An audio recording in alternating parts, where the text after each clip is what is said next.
बोलिए त्रिकालवर्ती नौ देवताओं की, मूल्य श्री वासु पूज्य भगवान की, शांतिनाथ भगवान की, आचार्य भगवंत गुरुवर श्री विद्यासागर जी महाराज की, परम पूज्य आचार्य श्री समय सागर जी महाराज की, परम पूज्य मुनिवर श्री निर्दोष सागर जी महाराज की,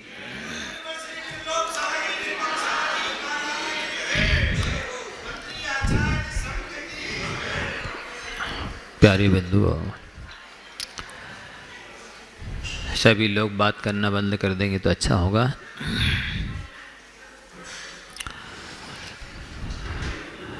शास्त्रों में लिखा है, दुर्लभ है निगोद से थावर अरुद्रश गति पानी, नर काया को सुरपति तरसो दुर्लभ प्राणी। आप सभी ने भी पढ़ा सुना होगा कि निगोद से निकल करके और त्रिशगति में आना बहुत दुर्लभ है, बहुत ज़्यादा पुण्य चाहिए पड़ता है, तब कहीं जीव त्रश पर्याय को प्राप्त होता है। फिर उत्तरोत्तर अनंत गुना ज़्यादा पुण्य चाहिए, तब कहीं वो जीव उत्तरोत्तर पंचेंद्रिय आदि पर्यायों को प्राप्त होता है। उसके बाद और अनंत गुना पुण्य चाहिए, तब कहीं मनुष्य बनता है। उसमें भी उससे भी और अनंत गुना पुण्य चाहिए, तब कहीं जैन कुल मिलता है। उससे भी अनंत गुना पुण्य चाहिए, तब कहीं जैन कुल में उत्पन्न होने के बाद भी वीतराग देवशास गुरु के प्रति श्रद्धा उत्पन्न हो पाता है। और दृष्टांत भी शास्त्रों में दिया है कि ये मनुष्य पर्याय कितनी दुर्लभ है। जैसे आप सभी ने स्कूल में भी पढ़ा होगा, शैले शैले न माणिक्यम मौक्तिकम न गजे गजे, साधवो नाही सर्वत्र चंदनम न बने बने। प्रत्येक पहाड़ पर माणिक मोती नहीं मिलते, प्रत्येक हाथी के गंडस्थल में गजमुक्ता नहीं होते, और सज्जनों की प्राप्ति भी सर्वत्र नहीं होती है, और प्रत्येक जंगल में चंदन के वृक्ष नहीं मिलते। मान लो किसी के यहाँ घर के आंगन में चंदन का वृक्ष लगा हो, और वो चंदन का वृक्ष बहुत सुंदर है, बड़ा है वृक्ष झाड़, लेकिन जिसके घर के आंगन में वो चंदन का वृक्ष लगा है वो इसका महत्व नहीं समझता है। उसके दिमाग में आता है कि रोज रोज बर्तन साफ करने पड़ते हैं, और आजकल राख भी तो नहीं मिलती है, इसलिए इस चंदन के वृक्ष को जला देते हैं, राख की समस्या समाप्त हो जाएगी। और वो भोला प्राणी राख के लिए, राखी बोलते, राख के लिए उस चंदन के वृक्ष को जला देता है। जैसे ही वो चंदन का वृक्ष जल करके राख के ढेर में परिवर्तित हुआ, उस भोले अज्ञानी बेचारे प्राणी ने वो राख उठा के नहीं रख पाई, और तेज आंधी तूफान आया और वो सारी की सारी राख उड़ गई। और इतनी में ही थोड़ी देर में ही तेजी से जो घनघटाएं छाई, घनघोर वर्षा हुई, वो सारा का सारा जो राख थी सब बह करके नदी नालों में समुद्र में चली गई।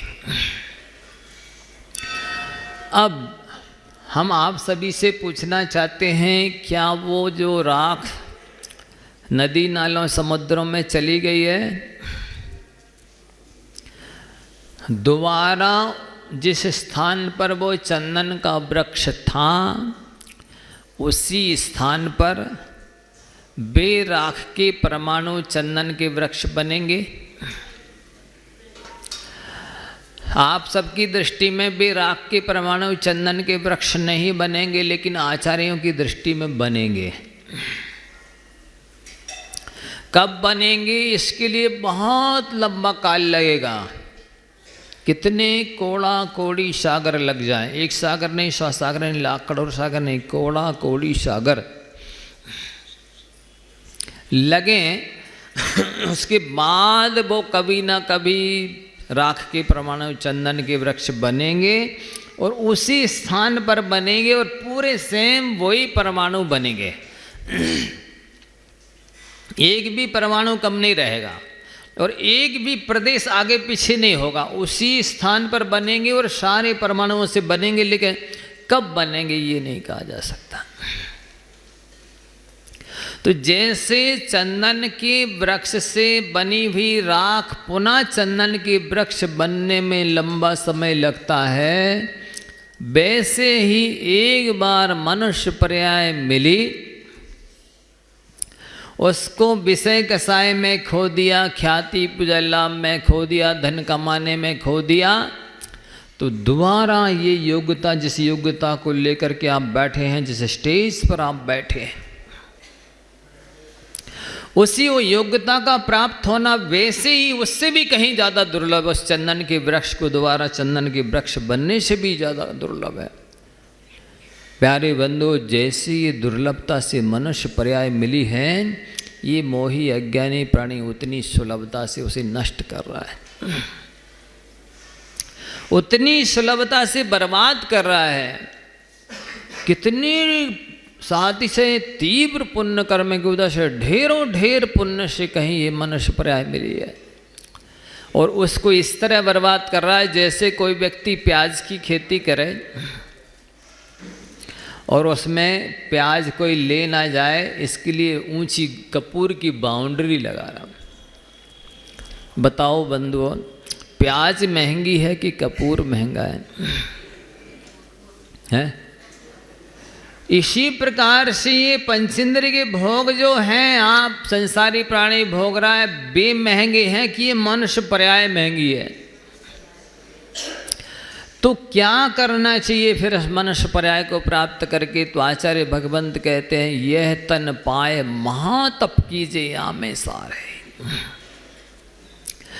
आचार्य महाराज के हम लोग बोलते थे, आचार्य श्री आप इतना कठोर तपस कर रहे हैं, इतनी तपस्या कर रहे हैं, तो वो क्या बोलते थे, नहीं, तब ये मनुष्य सार्थक धन धन कृत तो होगी, मोक्ष तो तब मिलेगा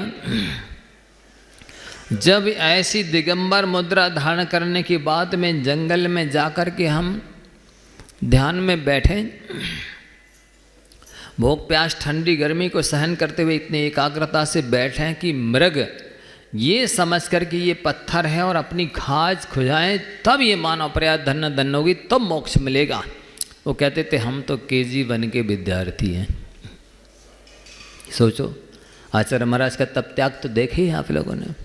जब वो ये कह रहे हैं तो यह तन पाए महातप कीजिए, इससे सार्थक होने वाली बंधुओं, थोड़े से इंद्रिय सुख के पीछे आप बहुत बड़े सुख से वंचित हो रहे हैं, बहुत भारी सुख से वंचित हो रहे हैं। थोड़ी सी उपलब्धि के लिए आप अनंत काल के लिए अपनी आत्मा को दुर्गति में भेज रहे हैं। ये मनुष्य पर्याय यदि आत्म कल्याण कर लिया तो जो अनंत जन्म में अभी तक धारण किए थे उसकी अंतिम पर्याय होगी। और यदि आत्म कल्याण नहीं किया, विषय भोगों में मनुष्य पर्याय को लगाया, तो आगे जो अनंत भाव धारण करना है उसके लिए ये पहली पर्याय होगी। आप इस मनुष्य पर्याय को आदि पर्याय भी बना सकते हैं, पहली पर्याय भी बना सकते हैं, और आप चाहें तो इस मनुष्य पर्याय को अंतिम पर्याय भी बना सकते हैं। आचार्य भगवंतों ने लिखा है शास्त्र में, अज्जवि तीरणे शुद्धा, कुंद स्वामी की गाथा सुना रहा हूँ, अज्जवि तीरण शुद्धा अपाणम झाइयोण लहै इंदत्तम लोयंती देवत्तम तत्चुआ निबदिम जनती। आज भी इस भरत क्षेत्र में पंचम काल में, दुखमा काल में, हुंडावसर्पणी काल में इस हीन संगनन के साथ, असंप्राप्ता सरपाटी का संगनन के साथ भी मुनि व्रतों को धारण किया जा सकता है। रत्नात्रय का पालन किया जा सकता है। आत्मा परमात्मा का ध्यान करके एक भाव शेष रखा जा सकता है, इंद्र पद प्राप्त किया जा सकता है, लौकांतिक पद प्राप्त किया जा सकता है। इतनी प्रतिकूलता में भी आप लाभ ये बता रहे वो चौथे काल में वज्र सब नाराज संगनन के साथ कोई 1000 वर्ष तपस्या करता, उससे जितनी कर्मों की नजरा होती, आज इस पंचम काल में मात्र 1 बरस तपस्या करने से उतनी कर्मों की नजरा होती है। ये डिस्काउंट है, ये छूट है। और ये भी लिख रहे हैं आचार्य भगवान मूलाचार प्रदीप में सकल कीर्ति आचार्य महाराज कि वर्तमान में अणुव्रतियों और महाव्रतियों के व्रतों में प्रचुर दोष लगेंगे अज्ञान से और प्रमाद से, लेकिन भी दोष आलोचना और प्रतिक्रमण करने से, ध्यान से सुन रहे ना आप सभी पीछे वाले, पूजन तो नहीं चल रही? हाँ ठीक, बात अच्छा। और वे जो दोष हैं अतिक्रम व्यतिक्रम अतिचर अनाचार, वे सभी आलोचना करने से और प्रतिक्रमण करने से चंद्रमा की चांदनी की तरह निर्मल हो जाएंगे। वो स्वयं कह रहे हैं कि व्रत निर्दोष नहीं पलेंगे,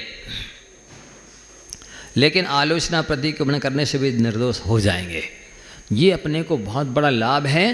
वो समय विचार करो, कहाँ जब लंबी आयु कोटि वर्ष पूर्व की आयु होती थी, तब भी मुनिराज आत्म कल्याण करने के लिए लाखों लाखों करोड़ों बरस तक जंगलों में रहते थे, उपवास करते थे, ठंडी गर्मी भूख प्यास सहन करते थे, उपसर परीक्षा सहन करते थे। अपन को तो 10-20 साल में वो लाभ मिलने वाला है। 10-20 साल में हम उतने कर्मों की निर्जरा कर सकते, अपना आत्म कल्याण कर सकते हैं। बंधुओं, अपने को बहुत भारी बेनिफिट है, अपने को कोई घाटा नहीं है। हमारे लिए तो चौथे ही काल है, जिसको देव शास्त्र गुरु मिल रहे, वीतराग देव शास्त्र गुरु, उसके लिए तो चौथा ही काल है, उसके लिए पंचम काल नहीं। हाँ, जिनको गुरुओं के दर्शन नहीं होते, ऐसा बहुत सारा एरिया हिस्सा भारत का ऐसा है जहाँ पर देव दिगंबर साधु के दर्शन पूरी जिंदगी में भी नहीं होते। आपका सौभाग्य है, देव शास्त्र गुरु आपको मिल रहे हैं।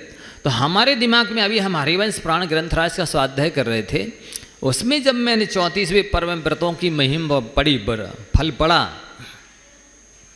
कि व्रतों के फल से व्यक्ति चक्रवर्ती पद को, तीर्थंकर पद को प्राप्त होता है, उसके सुख भोग करके बाद में मुनि दीक्षा लेकर निर्माण पद प्राप्त करता है। मैंने चिंतन किया और ये तो अद्भुत चीज लिखी है। प्राय करके हर व्यक्ति प्रतिमा लेने में सक्षम नहीं होता। मेरा चिंतन गया, मैंने सोचा इन लोगों को ये व्रत करते हैं, लेकिन कई ऐसे माने विधियां बताते हैं लोग, या किसी शास्त्र में लिखी हैं कि जिस विधि को पढ़कर के लोग डर जाते हैं। फलाना रोज विधान करना है, ये फलानी पूजन करनी है, ये फलानी जाप देनी है, इस फलानी तिथि में ही इस व्रत को करना है, और उद्यापन में आपको इतना ये विधान करना है, इतने शास्त्र मंदिर में रखना है, इतने लोगों को भोजन कराना है, ऐसा विधान करना है। तो लोग डर जाते हैं, अरे भैया हमारा स्वास्थ्य खराब हो गया, उस तिथि में नहीं कर पाए तो हम ये पूजन नहीं कर पाएंगे, फलानी जाप हमें याद नहीं रहेगी, कहाँ कौन सी पूजन लिखी है, कौन सा मंत्र कहाँ लिखा है, किसको बुलाएंगे उद्यापन करने के लिए, तो बहुत हजारों का खर्चा होगा भैया, ये तो हम नहीं कर पाएंगे। मैंने उसको जैसे लिखा पढ़ा हरिवंश पुराण में कि अपनी शक्ति के अनुसार करने वाले को चक्रवर्ती पद, तीर्थंकर पद के बाद में उसके सुख भोग कर निर्माण की प्राप्ति होती है। तुरंत मेरा ध्यान गया, उसी दिन से जैसे हरिवंश पुराण का दोबारा स्वाध्याय किया, पहले किया था लेकिन ध्यान नहीं था, तो उसमें लिखा, तो आपको ये सुविधा दे रहे हैं, श्रेयांश जी बैठा ना, सुविधा क्या दे रहे हैं कि आपके लिए अब हमने कोई पूजन निश्चित नहीं रखा, आप जो देव शास्त्र गुरु की पूजन करते हैं वही करनी है। दूसरा, हमने तिथि का बंधन भी खत्म कर दिया, जब स्वास्थ्य और मौसम अनुकूल हो तब करना है। तो पूजन विधान सुन लेना ध्यान से, सब पहले सुनो माताओं, हमसे पूछ लो क्या पूछना है। आपको पूजन का बंधन नहीं है, जो देवशास्त्र गुरु की पूजन करते वही करना है। आपको जाप का बंधन नहीं है, जो नमोकार की जाप करते वही करना है। आपको तिथि का बंधन नहीं है, जब स्वास्थ्य मौसम अनुकूल हो तब करना है। पांचवा, आपको उद्यापन का विकल्प नहीं करना है, ना 10 शास्त्र बंद में रखना, ना 10-50 लोगों को भोजन कराना, ना कोई विधान करना। लास्ट में एक एकासन कर लेना, आपका उद्यापन हो जाएगा। लाभ ये भी है छठवां कि आप पहले से कोई जो 10 लक्षण है, षोडश कर्ण है, अष्टानिक है, रत्नात्रय है, रविवार है, अष्टमी चतुर्दशी है, कर्मदाहन की है, भक्तामार की है, चौष्टि की, जो भी कर रहे हैं वे सारे व्रत इसी में गर्भित होंगे। कुल टोटल आज से लेकर के पूरी जिंदगी में 1234 एकासन करना है, या उपवास से करना चाहो तो उपवास करना है। एकासन में भी ये छूट है कि यदि आपका हरी के बिना नहीं चलता तो 1-2 हरी भी ले सकते हो। नहीं लो तो भले हलवा पूड़ी खाओ, ड्राई फ्रूट्स लो, लेकिन हरी ना लो तो ज़्यादा अच्छा है। नहीं चलता है तो 1-2 हरी की छूट भी रख सकते हो। पानी के बिना नहीं चलता है तो आप शाम को पानी भी ले सकते हैं। वैसे ना लो तो ज़्यादा अच्छा है। पानी लेने से एकासन का जो पुण्य मिलने वाला था उसका 8वां हिस्सा कम हो जाता है। पानी लेने से 8वां हिस्सा कम होता है, लेकिन नहीं चलता तो आप पानी भी ले सकते हो। किसी की मजबूरी है कि हमें दवाई लेनी पड़ेगी, उसके बिना नहीं चलेगा, तो आप भोजन के साथ में और पानी के साथ में दवा भी ले सकते हो। उसके लाभ ये हैं, आपने नियम लिया, आप कर रहे हैं, आपकी भावनाएं हम करेंगे, आयु कभी भी पूरी हो जाए, पूरे 1234 एकासन का पुण्य मिलेगा। साथ ही ये एक माला, ये एक फोटो आपको दी जा रही है और पीछे से आशीर्वाद दिया जा रहा है। माला, ये फोटो की विशेषता ये है, समझ लें सब लोग ध्यान से देखें। गिरिराज सम्मेद शिखर जी का चित्र है। बाद में बात करना जब हमारी हो जाए पूरी चर्चा और कोई शंका रह जाए तो हम इसे पूछ लेना। ये गिरिराज सम्मेद शिखर जी का चित्र है। आप लोग पढ़ते हैं भाव सहित बंदे जो कोई ताई नरक पशु गति नहीं हुई, पढ़ते हैं ना। मतलब एक बार भाव सहित, मतलब श्रद्धा के साथ में नमस्कार करने से नरक और पशु गति फिर नहीं मिलती है। नरक गति की 4 लाख योनि है, पशु गति की 62 लाख योनि है। मतलब एक बार के नमस्कार करने से 66 लाख योनियां कटती हैं। श्रद्धा है, सब शर्त क्या है? श्रद्धा, विशुद्धि, एकाग्रता से नमस्कार करने से 66 लाख योनियां कट जाती हैं। शास्त्रों में लिखा, आप सभी को पता ही है ना। दूसरी बात क्या है, ये इसमें गिरनारी जी सिद्ध क्षेत्र का मंदिर है, ये जिनालय। तो ये गिरनारी जी की असम में सिद्ध क्षेत्र की याद दिलाता रहेगा। दूसरा ये गुरु जी हैं, उनके पूरे जीवन की जो तपस्या है, उनकी जो प्रभावना है, उनकी याद आएगी। उन्होंने कितनी जन शासन की प्रभावना की, कितनी सारी गौशाला खोली, प्रतिभा स्थलियाँ, कितनी जिनालयों के लिए आशीर्वाद प्रतिष्ठा कराई, कितने शास्त्रों का लेखन, संपादन, अनुवादन, प्रकाशन करवाया, इतनी लोगों की समाधियाँ करवाई। लेकिन ऐसे भी कर्म हो सकते हैं कि ऐसे महान साधक को भी बीमारी के समय में समाधि करनी पड़ सकती है। ये आपको हरदम याद दिलाएगी कि नहीं नहीं, जिन्होंने इतनी हजारों लाखों प्रतिमाओं की प्रतिष्ठा करवाई, स्वयं भी इतना तप त्याग किया, उनके भी ऐसे पाप कर्म का उदय आ सकता है, उनके ऐसे निधत्ति निकाचित कर्म हो सकते हैं कि इतनी विशुद्धि तपस्या से भी नहीं कर सकता है। तो हम थोड़े से धर्म ध्यान करते, पूजा पाठ कर लेते, व्रत कर लेते, इतने में संतुष्ट हो जाते, हमारा तो कल्याण हो ही जाएगा। हमने तो एक प्रतिमा वहाँ विराजमान कर दिया है, एक वहाँ कर दिया है, और वो व्रत कर लिया है, वो वहाँ दान दे दिया है, और हमने ये बस हो गया कल्याण। आपको शिक्षा लेनी चाहिए। ऐसे महान साधक, इतना तप त्याग करने वालों की भी बीमारी में समाधि हो सकती है।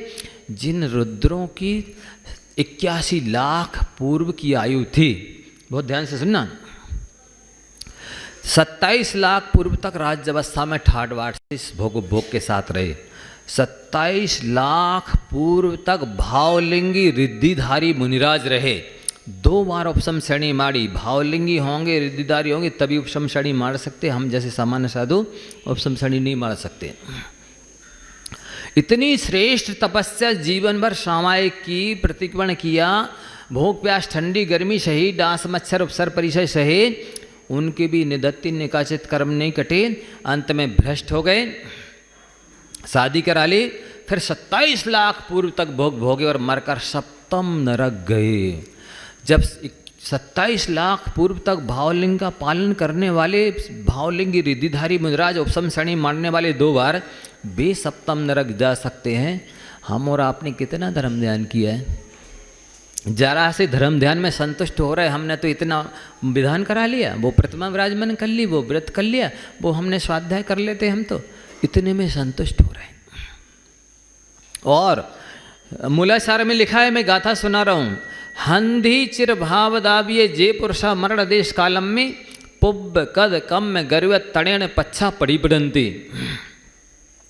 जिनकी 1 कोटि वर्ष पूर्व की आयु है, जो भावलिंगी साधु हैं, जीवन भर प्रतिक्रमण करने वाले, प्रत्याख्यान करने वाले, स्वाध्याय करने वाले, सामायिक करने वाले, इतना तप त्याग करने वालों की भी अंत समय में समाधि बिगड़ सकती है।